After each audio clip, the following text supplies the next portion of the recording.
Kisah Nabi Yusuf alaihi salam. Yusuf adalah putra dari Nabi Yakub alaihi salam dari istrinya yang bernama Rahil.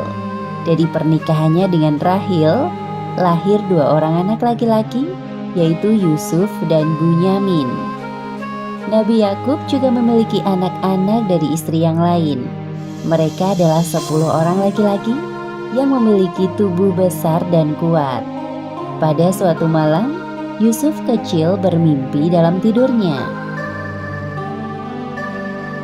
Wah,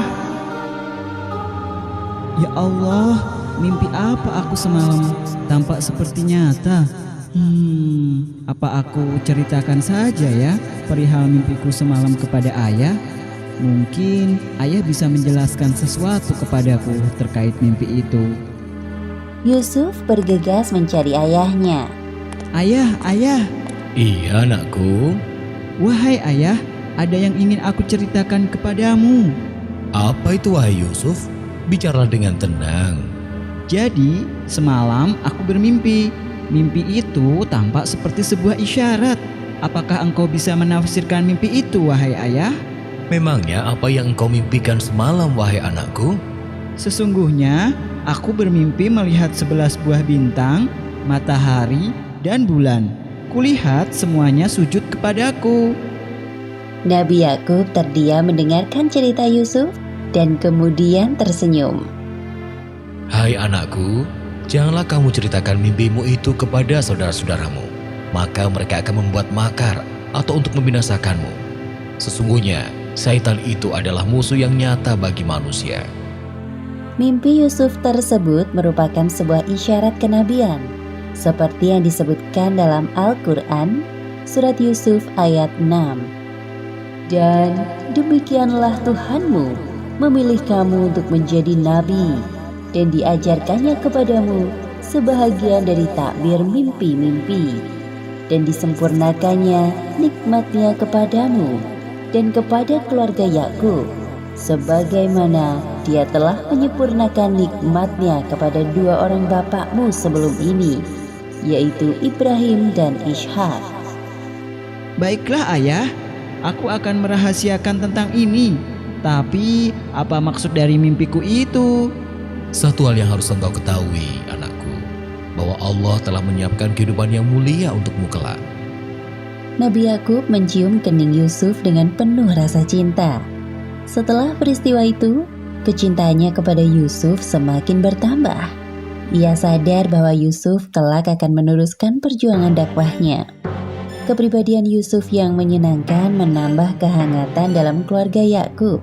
Namun hal tersebut tidak berlaku bagi kakak-kakak Yusuf. Yusuf, itu lucu sekali. Lucu kan ayah? Iya benar kak, cerita itu lucu sekali. Kepribadian Yusuf yang sopan, patuh dan menyenangkan menimbulkan rasa iri di hati kakak-kakaknya. Mereka beranggapan bahwa ayahnya pilih kasih terhadap Yusuf. Apa sih yang mereka tertawakan? Kelihatannya seru sekali. Ah, engkau seperti tidak tahu saja. Yusuf itu pintar sekali mengambil hati ayah kita. Iya benar, apalagi ayah selalu tampak bahagia saat bersama dengan Yusuf. Berbeda saat bersama dengan kita. Kalau dipikir-pikir, tidak ada yang bisa dibanggakan dari Yusuf selain dari tampangnya yang kebetulan tampan itu. Memang sih Yusuf itu tampan, tapi bukan berarti ayah jadi lebih menyayanginya. Ya, benar. Itu tidak adil namanya. Pada suatu malam, kakak-kakak Yusuf yang berjumlah 10 orang mengadakan rapat rahasia. Mereka mencari cara untuk memisahkan Nabi Yakub dengan Yusuf. Sesungguhnya Yusuf dan saudara kandungnya Bunyamin lebih dicintai oleh ayah kita daripada kita sendiri. Padahal kita ini adalah satu golongan yang kuat. Sesungguhnya ayah kita adalah dalam kekeliruan yang nyata. Benar sekali wahai saudaraku.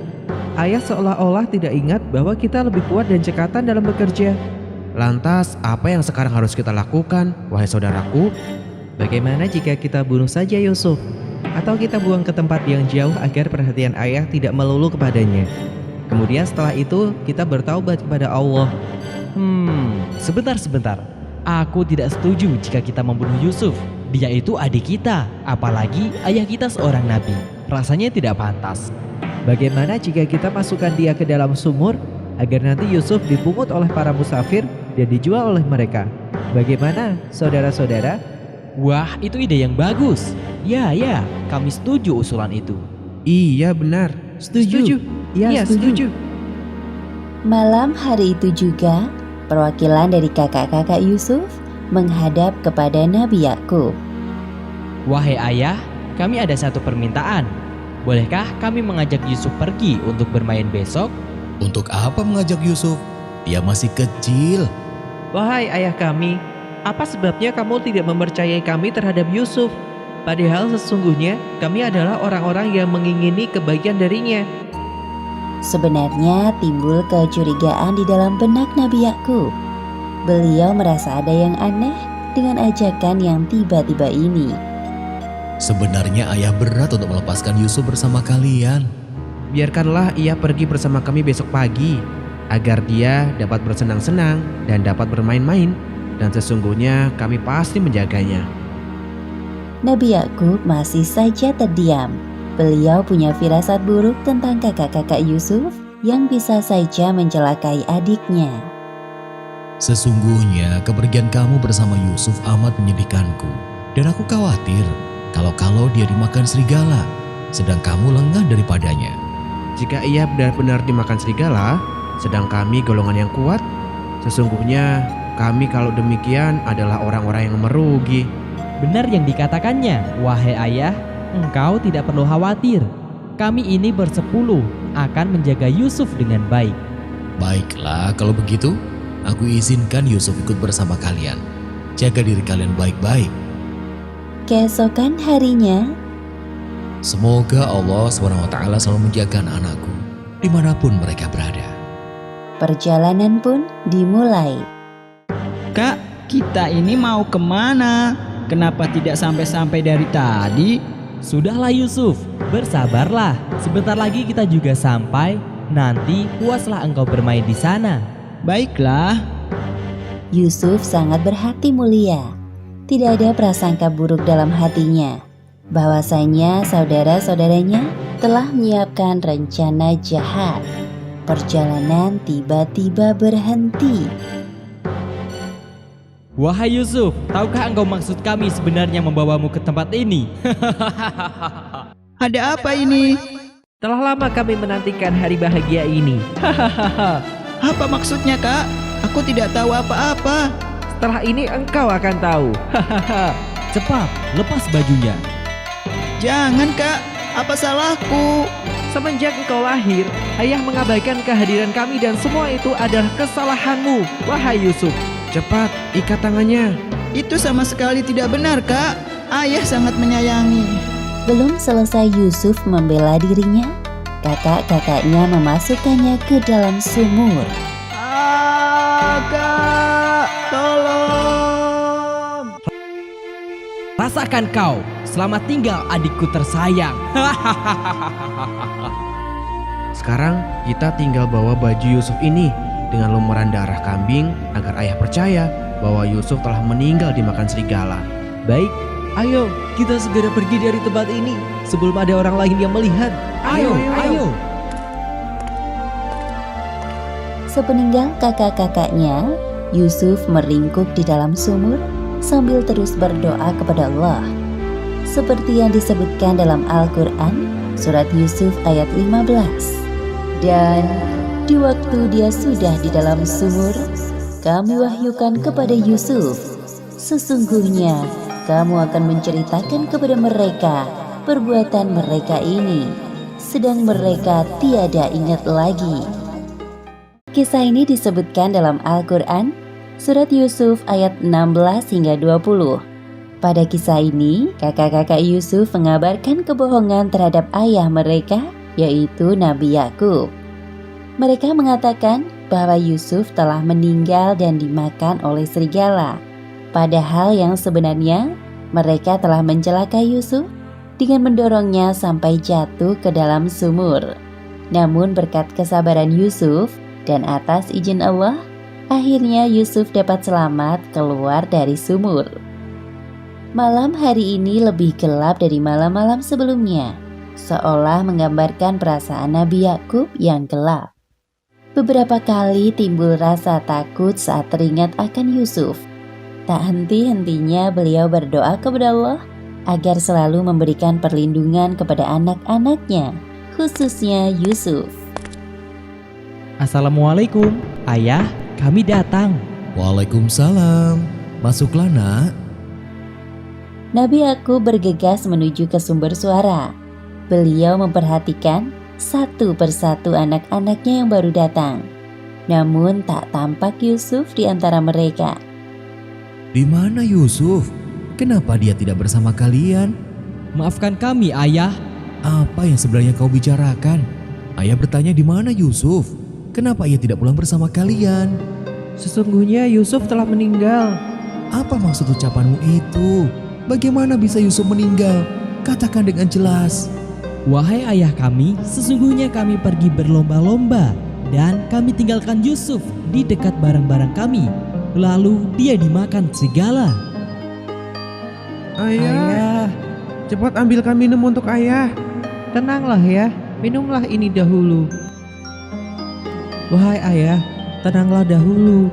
Bagaimana ayah bisa tenang saat mendengar tentang kematian salah satu anak ayah? Jika itu terjadi kepada kalian, ayah pasti... Ayah, sekali lagi maafkan kami. Kami sungguh merasa menyesal mengajak Yusuf ikut serta. Apa ini? Seperti yang disebutkan dalam Al-Quran, surat Yusuf ayat 18. Mereka datang membawa baju gamisnya yang berlumuran darah palsu. Yusuf, anakku, ayah masih tidak bisa percaya. Wahai ayah, dan kamu sekali-kali tidak akan percaya kepada kami, sekalipun kami adalah orang-orang yang benar. Sebenarnya dirimu sendirilah yang memandang baik perbuatan yang buruk itu. Maka kesabaran yang baik itulah kesabaranku. Dan Allah sajalah yang dimohon pertolongannya terhadap apa yang kamu ceritakan. Kemudian Nabi Yakub berdiri dari duduknya dan masuk ke dalam kamarnya sambil memeluk baju gamis Yusuf yang berlumuran darah. Kak, aku sungguh merasa menyesal telah membohongi ayah. Aku juga. Aku kasihan melihat ayah seperti tadi. Ini kali pertamanya beliau menangis. Sudahlah, ini telah terjadi. Lagi pula, hal ini sesuai rencana kita, walau harus membuat ayah bersedih. Sebaiknya setelah ini kita bertaubat kepada Allah atas perbuatan yang telah kita lakukan terhadap Yusuf. Baik. Sepeninggal Yusuf, Nabi Yakub menjalani hari-harinya dengan kurang bersemangat, apalagi saat muncul rasa rindunya kepada Yusuf. Setiap hari, Nabi Yakub selalu berdoa untuk Yusuf setiap kali rasa itu muncul. Ya Allah, ya Salam, Maha Penyelamat makhluknya, hamba mohon, jikalau Yusuf masih hidup, berilah perlindungan kepadanya dimanapun ia berada. Sementara itu, keadaan Yusuf semakin mengenaskan. Meskipun begitu, Yusuf tetap sabar dan terus berdoa kepada Allah. Berkat kesabarannya, Allah menolong Yusuf dari sumur lewat perantara para musafir. Hei lihat, di sana ada sumur. Siapa tahu ada air di dalamnya. Baiklah, kita istirahat dulu di dekat sana. Aku juga sangat kehausan dari tadi. Berat sekali. Wahai saudaraku, mengapa kalian hanya duduk tanpa membantuku sama sekali? Memangnya berat sekali mengangkat air dari sumur itu. Hah? Oh, kabar gembira. Ini seorang anak muda. Ada apa wahai saudaraku? Mengapa engkau berisik sekali? Hei, kalian, tolong bantu aku mengeluarkan anak ini. Para musafir itu bersama-sama menolong Yusuf keluar dari sumur. Setelah kenyang meneguk air sumur, mereka meneruskan perjalanan. Sedangkan Yusuf ikut serta bersama, seperti yang disebutkan dalam Al-Quran, surat Yusuf ayat 19. Kemudian mereka menyembunyikan dia sebagai barang dagangan, dan Allah Maha mengetahui apa yang mereka kerjakan. Ramai sekali pasar ini. Wahai saudaraku, sepertinya anak muda ini dapat kita jual di sini. Ya, aku sedang mencari siapa kira-kira pembeli yang cocok. Pada masa Mesir kuno, bukan hal yang aneh melihat anak seumuran Yusuf bekerja atau diperjualbelikan sebagai budak. Coba lihat, bangsawan itu sepertinya dia sedang mencari sesuatu. Wahai saudaraku, coba engkau tawarkan kepadanya. Baiklah, akan aku coba. Kalian tunggu di sini. Wahai Al-Aziz, aku perhatikan dari tadi. Sepertinya engkau sedang mencari sesuatu. Aku punya seorang budak. Dia anak muda yang tampan. Siapa tahu engkau berminat mempekerjakannya di rumahmu. Biarkan aku melihatnya dulu. Kemudian musafir itu mengajak Al-Aziz menemui Yusuf di rombongannya. Pada saat melihat Yusuf, muncul rasa senang dalam hati Al-Aziz. Tanpa banyak berpikir, beliau menerima tawanan musafir. Berapa engkau menjualnya padaku? Sebagaimana yang disebutkan dalam Al-Quran, surat Yusuf ayat 20. Dan mereka menjual Yusuf dengan harga yang murah, yaitu beberapa dirham saja, dan mereka merasa tidak tertarik hatinya kepada Yusuf. Terima kasih Al-Aziz. Sekarang anak muda ini menjadi milikmu. Sama-sama. Wahai anak muda, siapakah namamu? Namaku Yusuf. Sebuah nama yang indah. Sekarang engkau Yusuf, ikutlah bersamaku. Akhirnya Yusuf dibawa pulang oleh Al-Aziz bersama para pengawalnya. Selama perjalanan, dalam hati Yusuf selalu berdoa kepada Allah agar diberi perlindungan atas hal-hal yang akan menimpanya nanti. Kisah ini diceritakan dalam Al-Quran pada surat Yusuf ayat 21 hingga 29. Ketika lama tinggal di rumah Al-Aziz, Yusuf tumbuh menjadi pribadi yang cerdas. Maka dari itu Al-Aziz memberinya tugas untuk mengurus keperluan rumah tangga. Yusuf dewasa sangatlah rupawan. Tubuhnya kekar dan wajahnya sangat tampan. Inilah yang membuat istri Al-Aziz diam-diam memperhatikan Yusuf dan mulai tertarik padanya. Orang kaya yang membeli Yusuf adalah seorang Perdana Menteri Mesir yang dijuluki Al-Aziz. Al-Aziz sendiri merupakan sebutan bagi kaum bangsawan di Mesir. Silakan masuk, wahai Al-Aziz. Wahai penjaga, ketahuilah bahwa mulai sekarang Yusuf ini akan tinggal di sini untuk membantu pekerjaanku. Baik, wahai Al-Aziz. Selamat datang, wahai Yusuf. Silakan masuk. Terima kasih. Wahai Yusuf, masuklah. Mulai saat ini engkau bagian dari kami. Terima kasih banyak wahai Al-Aziz. Semoga kebaikanmu dibalas oleh Allah. Tak perlu waktu lama bagi Yusuf menyesuaikan diri dengan kehidupan di sana. Selain bekerja, Yusuf juga belajar berbagai ilmu. Allah Subhanahu wa Ta'ala memberikan kelebihan pada Yusuf dalam hal mentakwilkan mimpi, seperti yang disebutkan dalam Al-Quran, surat Yusuf ayat 21. Dan demikianlah kami, Allah, memberikan kedudukan yang baik kepada Yusuf di muka bumi, Mesir, dan agar kami ajarkan kepadanya takbir mimpi. Tatkala Yusuf beranjak dewasa, ia tumbuh menjadi pemuda yang cerdas dan kuat. Oleh karena itu, Yusuf diberi amanah oleh Al-Aziz sebagai penanggung jawab urusan rumah tangga, sebagaimana yang disebutkan dalam Al-Quran, surat Yusuf ayat 22. Dan tatkala dia cukup dewasa, kami berikan kepadanya hikmah dan ilmu. Demikianlah kami memberi balasan kepada orang-orang yang berbuat baik. Kepribadiannya yang menyenangkan membuatnya disenangi semua orang. Terlebih lagi pujian kerap mendatanginya dikarenakan wajahnya yang rupawan. Namun kisah ini diceritakan dalam Al-Quran, tepatnya pada surat Yusuf ayat 30 hingga 34. Setelah tuduhan Zulaikha terhadap Yusuf terbukti tidak benar, Al-Aziz meminta Yusuf untuk bungkam. Meskipun Yusuf tidak pernah buka suara, berita memalukan tentang Zulaikha menggoda Yusuf telah menjadi perbincangan para wanita di kota Mesir. Akhirnya demi menghindari fitnah, Yusuf memilih tinggal di dalam penjara selama beberapa waktu. Menginjak usia dewasa, Yusuf diangkat oleh Allah Subhanahu wa Ta'ala menjadi seorang nabi. Beliau ditugaskan untuk melanjutkan risalah kenabian dari ayahnya, yaitu Nabi Yakub, dan dari kakeknya, yaitu Nabi Ishak.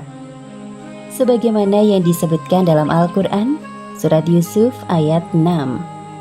Dan demikianlah Tuhanmu memilih kamu untuk menjadi nabi, dan diajarkannya kepadamu sebahagian dari takbir mimpi-mimpi, dan disempurnakannya nikmatnya kepadamu dan kepada keluarga Yakub, sebagaimana dia telah menyempurnakan nikmatnya kepada dua orang bapakmu sebelum ini, yaitu Ibrahim dan Ishak. Sesungguhnya Tuhanmu maha mengetahui lagi maha bijaksana. Menurut pandangan manusia, Nabi Yusuf memiliki fisik yang sempurna. Bahkan istri seorang pembesar tergila-gila dengan ketampanan Nabi Yusuf. Namun dengan segala kelebihan fisiknya tersebut, tidak membuat Nabi Yusuf sombong. Beliau tidak pernah memanfaatkan ketampanannya untuk sesuatu yang mudorot. Saat para tamu wanita asyik mengupas buah-buahan, Zulaikha memanggil Yusuf. "Wahai Yusuf, keluarlah sebentar, nampakkan dirimu kepada mereka." Maka tatkala wanita-wanita itu melihatnya, mereka kagum kepada keelokan rupanya, dan mereka melukai jari tangannya. "Maha sempurna Allah, ini bukanlah manusia. Sesungguhnya ini tak lain hanyalah malaikat yang mulia." "Hah, lihat, ada darah. Aduh, jariku. Apa yang telah aku lakukan?" Nabi Yusuf tidak menyangka bahwa kehadirannya membuat para tamu wanita itu melukai diri mereka sendiri. Yusuf berdoa kepada Allah agar diselamatkan dari godaan dan fitnah manusia. Doa Nabi Yusuf sebagaimana disebutkan dalam Al-Quran, surat Yusuf ayat 33. "Wahai Tuhanku, penjara lebih aku sukai daripada memenuhi ajakan mereka kepadaku. Dan jika tidak Engkau hindarkan daripadaku tipu daya mereka, tentu aku akan cenderung untuk memenuhi keinginan mereka. Dan tentulah aku termasuk orang-orang yang bodoh." Kemudian Allah menjawab doa Nabi Yusuf sebagaimana disebutkan dalam Al-Quran, surat Yusuf ayat 34. Maka Tuhannya memperkenankan doa Yusuf, dan dia menghindarkan Yusuf dari tipu daya mereka. Sesungguhnya dialah yang maha mendengar lagi maha mengetahui. Wahai Al-Aziz, apakah benar bahwa engkau memanggil kami untuk memasukkan Yusuf ke dalam penjara? Maaf jika saya lancang. Wahai Al-Aziz, sepengetahuan kami, Yusuf tidak bersalah. Wahai pengawal, ketahuilah bahwa sesungguhnya hal ini aku lakukan atas permintaan Yusuf sendiri, dan agar supaya orang-orang tidak terus-terusan membicarakan Yusuf. Hal tersebut membuatnya tidak nyaman. Lagi pula, keberadaannya di penjara tak lama, setidaknya sampai semua keributan ini selesai. Baiklah, wahai Al-Aziz, kami akan segera melaksanakan perintah Anda. Selanjutnya Nabi Yusuf menjalani kehidupan di dalam penjara. Di sana beliau berdakwah, menyebarkan agama Allah kepada orang-orang yang dijumpainya. Kisah ini disebutkan dalam Al-Quran, surat Yusuf ayat 35 hingga 42. Selama berada di dalam penjara, Nabi Yusuf mengajak para tawanan untuk kembali kepada ajaran tauhid, yaitu mengesahkan Allah Subhanahu wa Ta'ala. Kemudian, atas izin Allah, Nabi Yusuf mampu menakbirkan mimpi para pelayan raja yang ditawan bersamanya di dalam penjara. Hari ini adalah hari pertama Nabi Yusuf masuk ke dalam penjara. Bersama beliau ada pula para tawanan yang lain. Kebetulan mereka adalah orang-orang yang bekerja di istana Raja Mesir. Pemuda pertama adalah pelayan yang bertugas menyiapkan minuman raja. Sedangkan pemuda kedua adalah pelayan yang bertugas membuat roti untuk raja. Mereka ditangkap karena kecurigaan raja terhadap keduanya yang telah bersekongkol untuk meracuni makanan dan minumannya. Assalamualaikum warahmatullahi wabarakatuh. Aku Yusuf. Oh, jadi kau Yusuf yang sedang dibicarakan itu. Wahai Yusuf, aku Nabua, dan ini temanku, Mijlas. Kami berdua adalah para pelayan raja di istana. Wah, senang sekali bertemu dengan kalian di sini. Selain wajahmu tampan, engkau juga ramah, wahai Yusuf. Padahal, kita kan baru pertama kali bertemu di tempat yang kurang mengenakan ini. Terima kasih atas pujianmu, wahai saudaraku. Satu hal yang harus kita ingat bahwa semua yang kita miliki adalah karunia dari Allah Subhanahu wa Ta'ala. Apalagi sebagai sesama makhluk Allah di bumi ini, hendaknya kita saling mengenal satu sama lain. Saat Nabi Yusuf beribadah kepada Allah, kedua temannya itu diam-diam membicarakannya sambil berbisik-bisik agar Yusuf tidak mendengar percakapan mereka. Ternyata berita itu benar ya. Budak Al-Aziz itu sangat tampan. Pantas saja istri Al-Aziz tertarik dengannya. Tapi sekarang aku jadi bingung. Kalau memang Yusuf tidak bersalah, mengapa dia yang harus masuk penjara? Entahlah, mungkin ada alasan lain yang kita tidak tahu. Terlebih lagi, untuk kasus kita ini, raja tidak berhak menghukumku karena aku tidak berusaha mencelakainya dengan makanan yang telah biasa beliau makan pula. Percuma saja kau membela diri di sini. Aku pun juga merasa tidak bersalah. Namun, kita bisa apa? Lebih baik sekarang kita bersabar dulu. Jikalau memang kita terbukti tidak bersalah, pasti raja akan membebaskan kita. Di dalam penjara, Nabi Yusuf terus berdoa kepada Allah. Beliau juga mengajak kedua temannya itu untuk kembali kepada ajaran yang benar, yaitu ajaran tauhid. Fenomena pada saat itu, kebanyakan manusia masih menyembah berhala yang beraneka rupa.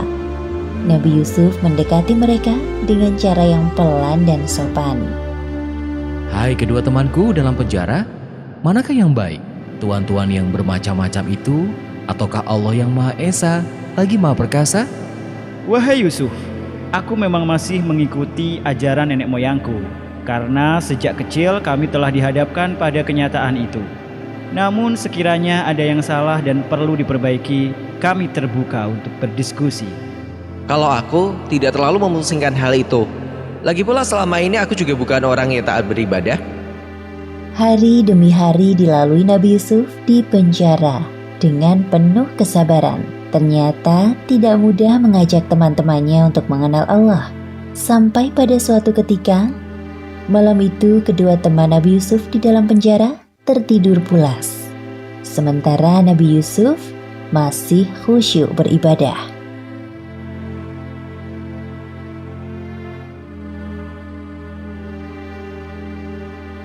Keesokan harinya, kedua pelayan raja itu terbangun sambil termenung. Mereka berdua masih terngiang-ngiang dengan mimpinya masing-masing. Sesungguhnya aku bermimpi bahwa aku memeras anggur. Sesungguhnya aku bermimpi bahwa aku membawa roti di atas kepalaku. Sebahagiannya dimakan oleh burung. Aku penasaran dengan arti dari mimpiku semalam. Mimpi itu seperti pertanda untuk kehidupanku selanjutnya. Aku juga penasaran dengan mimpiku yang menurutku belum selesai. Keduanya terus berpikir untuk mencari siapa orang yang kira-kira bisa menakbirkan mimpi mereka. Sampai akhirnya pandangan mereka tertuju pada Nabi Yusuf yang sedang bersujud di sajadahnya. Mengapa kita tidak bertanya kepada Yusuf saja? Bukankah Yusuf orang yang memiliki banyak kelebihan? Ya. Kita tunggu sampai Yusuf selesai beribadah. Kedua pelayan itu tidak sadar bahwa mereka telah bersimpati kepada Yusuf. Wahai Yusuf, maaf mengganggu waktumu sebentar. Tidak sama sekali wahai saudaraku. Apa yang ingin kalian sampaikan kepadaku? Silahkan. Wahai Yusuf, semalam aku dan temanku ini bermimpi. Akhirnya kedua pelayan raja itu menceritakan perihal mimpinya masing-masing kepada Yusuf secara bergantian. Nabi Yusuf mendengarkan cerita mereka dengan seksama. Wahai Yusuf, berikanlah kepada kami takbirnya. Sesungguhnya kami memandang kamu termasuk orang-orang yang pandai menakbirkan mimpi. Benar sekali yang dia katakan, wahai Yusuf. Aku rasa hanya engkau yang bisa menakbirkan mimpi kami dengan ilmu yang engkau miliki. Wahai saudaraku, sebelumnya perlu kalian ketahui bahwa hanya Allah Subhanahu wa Ta'ala adalah Tuhan yang menguasai segala hal di muka bumi. termasuk memberikanku kelebihan dalam menakbirkan mimpi. Wahai Yusuf, sebenarnya siapakah engkau ini? Ajaran siapakah yang engkau ikuti? Dan aku mengikuti agama bapak-bapakku yaitu Ibrahim, Ishak, dan Yakub. Tidaklah patut bagi kami para nabi mempersekutukan sesuatu apapun dengan Allah. Nabi Yusuf terus mengajak kedua temannya ini untuk berdiskusi tentang ajaran yang benar sampai mereka benar-benar sadar akan kekeliruannya selama ini. Jadi, engkau adalah seorang utusan?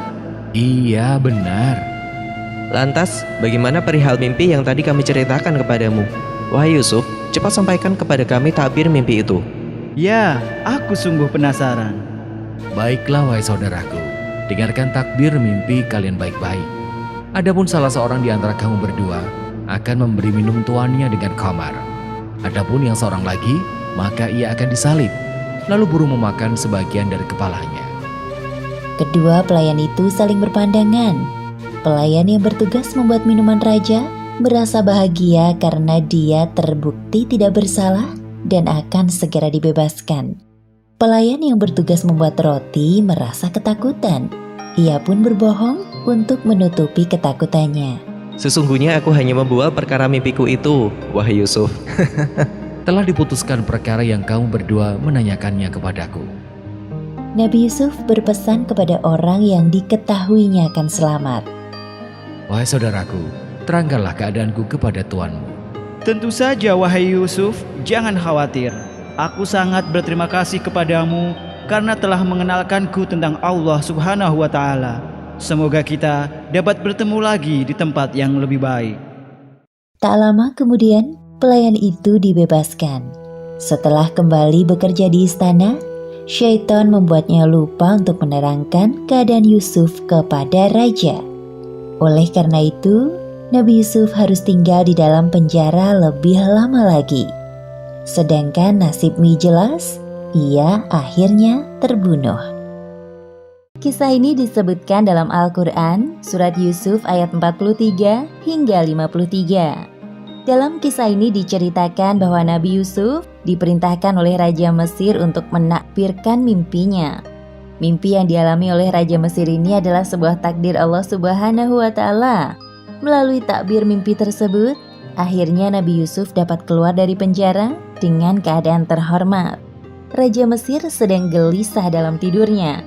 Beliau bermimpi tentang sesuatu yang tidak masuk akal. Oleh karena itu, sang raja berencana untuk mengadakan pertemuan dengan para penasihat kerajaan, berharap muncul solusi untuk mimpi yang mengusik pikirannya beberapa hari ini. Keesokan harinya, penasihat kerajaan datang bersama paranormal dan ahli ramal. Maaf ya mulia, kalau saya lancang mendahului, apakah engkau sedang sakit? Wajah Anda nampak pucat. Ah, tidak. Aku baik-baik saja. Hanya saja banyak yang sedang aku pikirkan. Makanya aku memanggil kalian semua ke istana. Ahli ramal yang ada di sana mencoba mengambil hati sang raja dengan menerka-nerka apa yang sedang terjadi. Apakah ini terkait mimpi, wahai raja? Ah, iya benar. Mimpi itu, aku baru saja mau mengatakannya. Engkau sungguh pintar menerka. Wahai raja, jika engkau menceritakan perihal mimpi itu kepada kami, niscaya kami akan berusaha mencari tabirnya. Sesungguhnya aku bermimpi melihat 7 ekor sapi betina yang gemuk-gemuk dimakan oleh 7 ekor sapi betina yang kurus-kurus, dan 7 bulir gandum yang hijau, dan 7 bulir lainnya kering. Para tamu yang hadir mendengarkan penjelasan raja dengan seksama. Setelah sekian lama berpikir, belum ada satupun kalimat keluar dari mulut mereka. Kemudian raja meneruskan penjelasannya. Hai orang-orang yang terkemuka, terangkanlah kepadaku tentang takbir mimpiku itu, jika kamu dapat menakbirkan mimpinya. Pelayan kerajaan masuk membawa minuman. Kebetulan pelayan itu adalah teman akrab Nabi Yusuf saat berada di dalam penjara. Wahai raja, saya membawa minuman yang sangat lezat, hasil panen anggur dari perkebunan istana tadi pagi. Silahkan dinikmati wahai raja dan tuan-tuan semua. Ah, kau datang di saat yang tepat. Wahai pelayan, mari tamu-tamuku, dicicipi minumannya. Aku tahu kalian sedang berpikir keras tentang takbir mimpiku.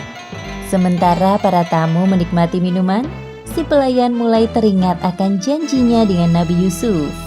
Astagfirullahaladzim, setan apa yang melupakanku tentang Yusuf? Inilah saatnya aku membalas kebaikan Nabi Yusuf. Wahai raja, itu adalah mimpi-mimpi yang kosong dan kami sekali-kali tidak tahu mentabirkan mimpi itu. Jadi, menurut kalian mimpiku itu hanya bunga tidur? Tapi kenapa aku merasa sangat yakin bahwa mimpiku itu adalah sebuah pertanda tentang negeri ini? Semua orang yang ada di tempat itu terdiam, sampai akhirnya si pelayan buka suara. Wahai raja, bolehkah saya ikut bicara dalam masalah ini? Hah? Kamu bisa menakbirkan mimpiku, wahai pelayan? Sang raja tidak menyangka bahwa pelayannya ini dapat menakbirkan mimpinya. Aku akan memberitakan kepadamu tentang orang yang pandai menakbirkan mimpi itu. Maka utuslah aku kepadanya. Kesempatan itu tidak disia-siakan oleh pelayan. Ia menceritakan secara detail tentang kepandaian Yusuf dalam menakbirkan mimpi. Baiklah kalau begitu. Sekarang juga pergilah engkau menemui Yusuf dan tanyakan kepadanya terkait takbir mimpiku. Siap, segera saya laksanakan wahai raja. Suasana di penjara. Wahai Yusuf, Nabiullah, maafkan aku baru bisa menemuimu sekarang. Ada hal penting yang ingin aku tanyakan. Ini menyangkut mimpi sang raja dan perihal kebebasan dirimu. Apa mimpi raja itu? Coba bicaralah dengan pelan dan jelas, wahai saudaraku. Wahai Yusuf, orang yang amat dipercaya, terangkanlah kepada kami tentang 7 ekor sapi betina yang gemuk-gemuk dimakan oleh 7 ekor sapi betina yang kurus-kurus, dan 7 bulir gandum yang hijau dan 7 lainnya kering, agar aku kembali kepada orang-orang itu sehingga mereka mengetahuinya. Kemudian Nabi Yusuf berdoa sejenak.